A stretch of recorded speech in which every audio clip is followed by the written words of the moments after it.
What's up, guys and gals? It's your host of the most, Griever, as always, bringing you guys some more Jujutsu Kaisen chapter live reaction today. I was told that this is more of a live reaction where a couple of noteworthy little things are going to be happening in this chapter, and it's worth doing the live reaction. So, without further ado, let's just jump underway with chapter 231 live reaction. Apologies for the lateness. Everything is late this week, so you're going to be hearing that a lot from me. Anyways, let's just jump right in. So, a sudden admission. Who here has ever been seriously punched by Gojo? This is Kusakabe. And he's raising his, I think he's raising his hand saying that he's seriously been punched by Gojo before.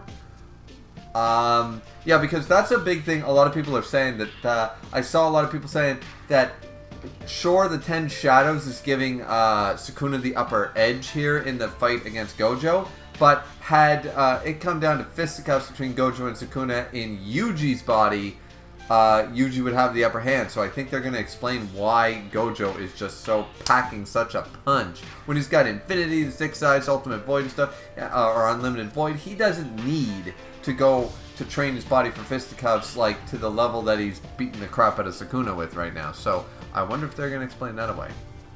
So let's see. Maki says nothing. Inumaki stays silent. Panda and Yuji both say, I've seriously punched him before. Didn't end up touching him though. So no one's been punched by Gojo? Let's see. If by... Oh, Yuta and Hakari. What are they? If by seriously punched you mean taking a blow from his limitless technique, then I have. Same here. Okay, so Hakari and Yuta have taken a hit from limitless, which is, I guess, a bit of a step up from what they're saying, but no one's been punched, I guess? Let's see. So Kusakabe's going to explain. Bam! His fist is enhanced with cursed energy, and on the moment of impact, blue repeatedly absorbs the surrounding space. Ah, that's how he's using the blue technique. Yeah, it isn't just stronger, says Hakari. It feels like you've been clocked by a counterattack after preparing for a regular blow. It's the absolute worst. Okay, so Hakari and Yuta, yeah, are saying, okay, so the only people that have been hit by it are basically saying, like, Kusakabe, I guess, is implying that he was with that raised hand, or maybe he was like, alright, ladies and gentlemen, it looked more like, who here? Show of hands? I'm not sure if Kusakabe has, but Hakari and Yuta are basically saying, yes, if by seriously punch, you mean taking on the brunt of his limitless? Yeah, we've done that. And Hakari's explaining, like, it isn't just a strong blow. It feels like you've been clocked by a counter attack after preparing for the regular blow. It just, you know, you didn't, you know, I think I can explain this by the whole, like, hardening your muscles. If you know a blow is coming, you can, you know, you're gonna punch me right here in the stomach, right here in the stomach. Well, I'm gonna do this. I'm gonna flex my abs, and I'm gonna go and I'm gonna harden it up so when you hit me, it damages me less.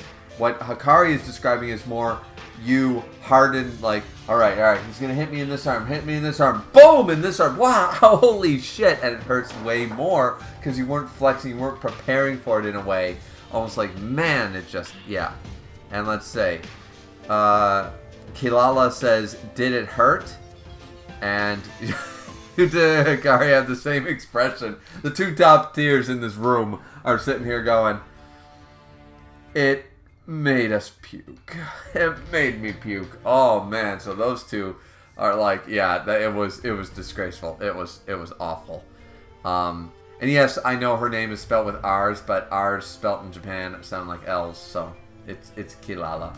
And beside the way, there is already a character named Kirara or Kilala way back in the 2000s and the 90s, and that's how it was pronounced in both the Japanese and the English. So there you go. It should be pronounced Kilala in case anybody's worried. We haven't really spoken about Kilala in a while, so just reiterating that I'm not mispronouncing it. Out of all the things I mispronounce and say wrong, that's not one of them. So let's see. Nanamin had said something about that too, says Yuji. If you intend on continuing as a sorcerer, make a point not to compare yourself to Gojo-san. Okay, so they're driving. So Nanami is going to tell him shit.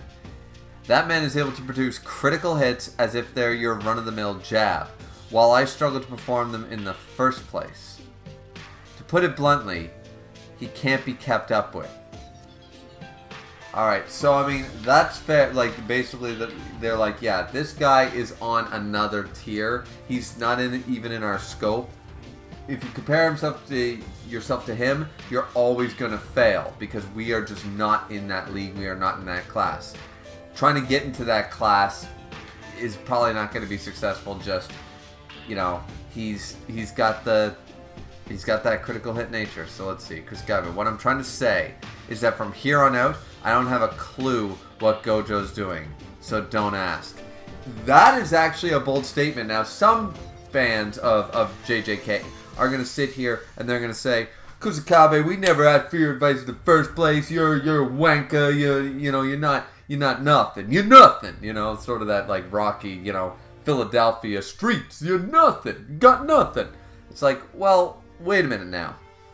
Kusakabe is not only recognizing his limit.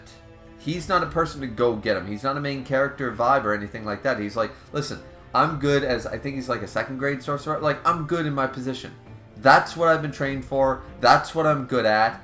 And it's unlikely I'm ever going to, like, achieve a certain level. Like, so he has understood his limitations a long time ago, accepts them, and he's a fountain of knowledge in this fight.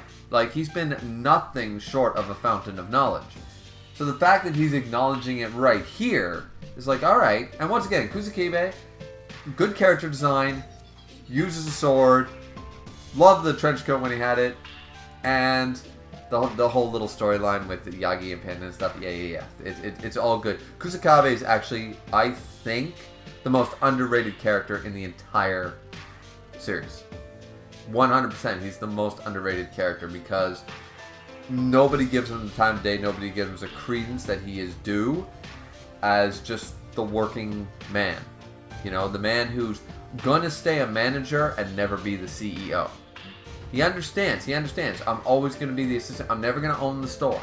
I'm never gonna run the place. I'm gonna be middle management. I'm gonna be an assistant manager. I'm gonna be able to, you know, and I'm gonna know a lot. But I'm never going to, you know what I mean? He is that guy. And it's a very respectable position. A quote I always loved, and I forget who said it, but I read it many times, many years ago. And I've seen it pop up now and again on the internet too, is, and I think it's from something very simple, like something you wouldn't expect, is basically the quote goes, not everyone can be a hero, because there needs to be somebody cheering them on the sidelines as they walk by. So, Kusakabe has accepted being on the sidelines. You know? And that's fine. But, so, I feel like this panel is going to be made fun of by some reactors and some reviewers and stuff like, Kusakabe, get out of here. It's like, no. The man deserves the respect. I'm just saying. He is underrated, in my opinion. But yeah, alright. So,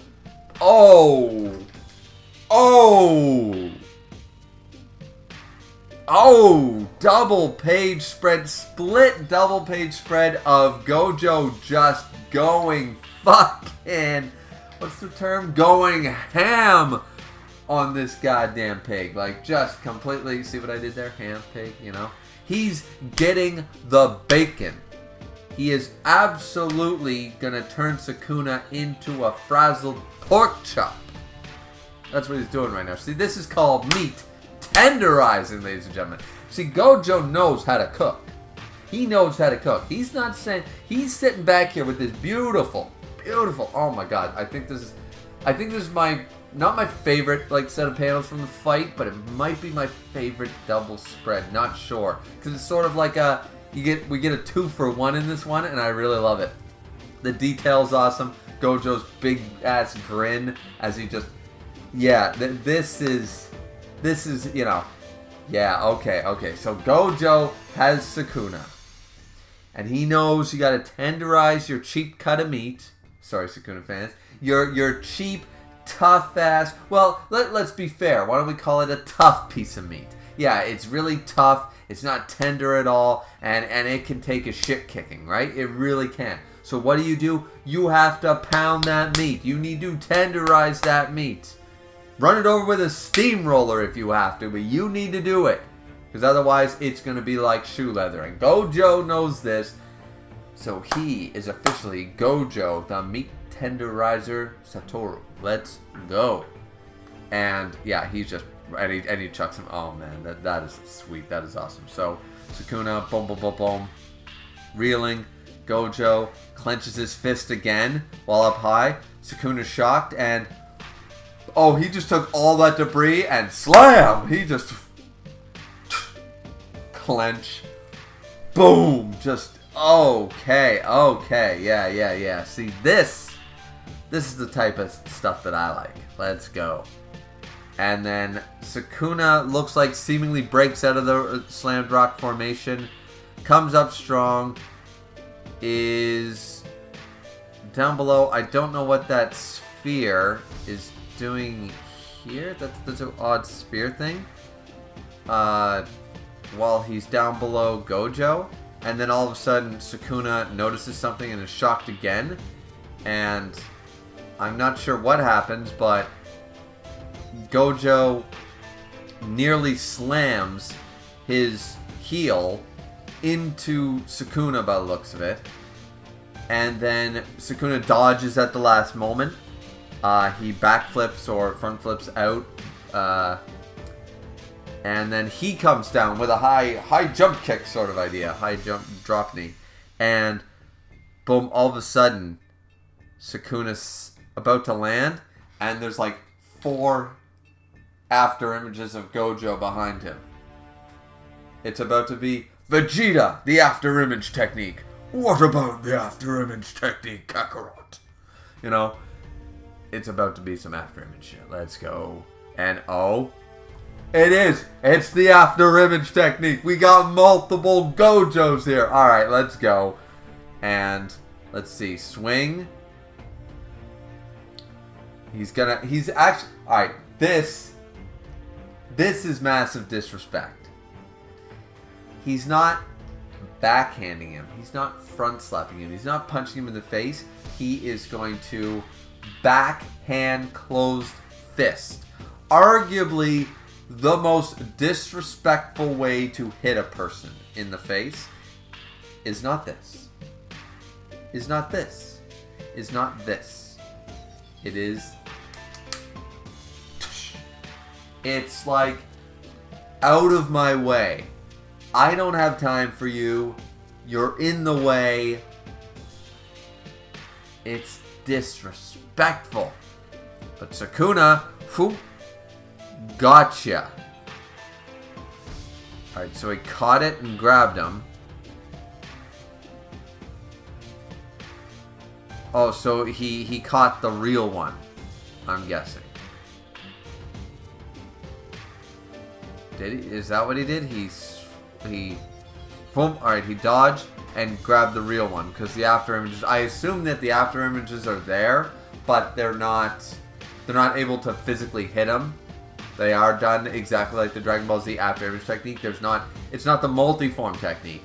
It's the after image technique. Where he hasn't halved his power and all the clones are like part of him, but they can all actually physically harm them. It's an after image where like it would just phase through him, but you don't know which one. And Sukuna has caught him. Whoopsie. And Gojo nearly takes a hit to the face, but gets his hand up in time. But still takes it. And boom, Gojo sent flying. He recovers pretty quickly on top of a traffic light. Yep. And he's huddled there like what do they call them? The not Animorphs. And before they were known as furries, like the Nico ones and the Inu ones and stuff like that. And when you have a cat girl and a fox dude and a dog demon and all that shit, just sitting there like an animal, like, how's it going with her? Yeah, he's doing one of those. He's doing one of those crouches, which is all good, Yeah, it's all good. So Sukuna, not making a move, standing there in silhouette. The word treasure, used in the chant to manifest Maharaga, along with that wheel, represents complete circulation and harmony. Once Maharaga has been attacked, the wheel turns, starting the adaptation. And the wheel is... Let's go! So, let's see. Along with that wheel represents complete circulation. Once Maharaga has been attacked, the wheel turns, starting the adaptation. Once again, that's what Sukuna's been doing. So he's going to adapt. Is this going to be the whole adapt to Cap's fighting style from, like, Civil War sort of idea? The wheel's turning. Did he adapt? Higuruma? Let's see, Gojo. When he uses domain amplification to touch me, the wheel turns black. I didn't notice that. Did it? I never noticed that. Oh, well, it's gray, but yeah, I thought that was just shading. Okay, so the wheel turns black. Oh, that's what that panel was showing. I thought it was just a weird, like, rush image, but no, he turned the wheel black. So when he uses domain amplification, that's a telltale sign. It's safe to assume that it interrupts any adaptation process, I would say so. So he can't activate his domain, but he can use amplification, probably because the area of his brain I hit was in charge of barrier techniques. In order to avoid the adaptation, he isn't using anything aside from his curse technique lapse. Well, that's to be expected. And then the stoplight clicks, and boom, they're back off to the races. Gojo are readying a punch as he jumped off. And oh, as the streetlight falls, Sukuna catches it and rips it right at Gojo's head. He isn't bringing out Maharaga. Maybe I suppose this means it's adapted to Unlimited Void 5 times. Does that mean it needs to turn several times in order to adapt to Gojo-san's Limitless techniques? Says Hakari. It's possible, says Kusakabe, considering how little regard those two have for what's impossible. It's true. You paying attention? Says Gojo to Sukuna. Let's see. You need 4 spins total, yeah? That leaves 3 more. 3 more spins of the wheel until Maharaga adapts to my infinity. Alright. Oh. So they're all shocked. So he mentioned it. He said it. And he stated it out loud. Yuji sweating. They're all sweating bullets. Just 3 spins left. Kukuku. Looks like we have ourselves a countdown. To when that smirk will be wiped off your face, that is, Sukuna. And, oh man, Gojo just making the dumbest fucking face. Right back at you. I'll beat you dead before you even hit 3 spins, says Gojo. Let's go. Neither one backing down. Sukuna smiling, let's see. He hasn't forgotten about Megumi, has he? Says Hana. He might have, said Yuji. Chozo there, and... Oh, what's going on with Kashimo's hair here? It's flowing. He looks a little electrified. It's fine. Let him forget. That's not fine. The deadly countdown begins. Kashimo is watching this and still smiling. We better see that. We better see his curse technique because now it's really hyped up. He's been watching everything Sukuna and Gojo have been doing and he's still like, I'm going next. I'm going next because I got this. What that technique is, I have no idea, but I'm an electrician and I can honestly say that lightning is the GOAT. Okay? I mean, people believe that there are these things called like non-conductive materials or insulating material. And the fact of the matter is, these things are usually commonly fiberglass, rubber, wood, things like that, right? I mean, anybody who's seen an episode of Pokemon or One Piece or whatever would know exactly what I'm talking about. Ash was protected in the very first episode by rubber gloves from Pikachu's shocks, and Luffy, having a rubber body, was able to protect himself from NL's all these big attacks and stuff. And not to say anything bad about the other elements. I think they are all terrifying. Mother Nature be our true Lord and Savior. Fire, wind, water, all terrifying, right? In their own respective rights. But when we look at the fact that most people believe that there is any element that is not a conductor, well, that's all bullshit. Okay? And Kashimo is representing lightning here, so lightning, everything on Earth, the entire periodic table, which makes up every single thing in the universe that we know of, every single element on the periodic table, composes up everything that we know. Absolutely everything, especially on Earth. To this day. They are all conductors. Every single one of them. If you apply enough voltage specifically, it will make it a conductor. Now, will it actually conduct electricity well? Of course not. It will blow it to smithereens, into atoms. That is why, for example, when a lightning bolt hits a tree, it usually splits the tree in half or lights it on fire. Because wood is a terrible conductor and can't handle that amount. So if you apply enough to it, it shatters. It breaks apart. So there are good conductors, like metals, on the periodic table that make good conductors. And they generally, eventually, everything will burn up. Everything will atomize. But eventually things turn, everything eventually turns to dust if you apply enough voltage. That's just a fact of nature. The fact that Kashimo has been watching this physics-breaking battle, and he's lightning-based, he's electricity-based, and he's going, yeah, my curse technique can do this. He's smirking. I'm just saying. Nothing can escape enough voltage. Voltage is the ultimate force, and let's go.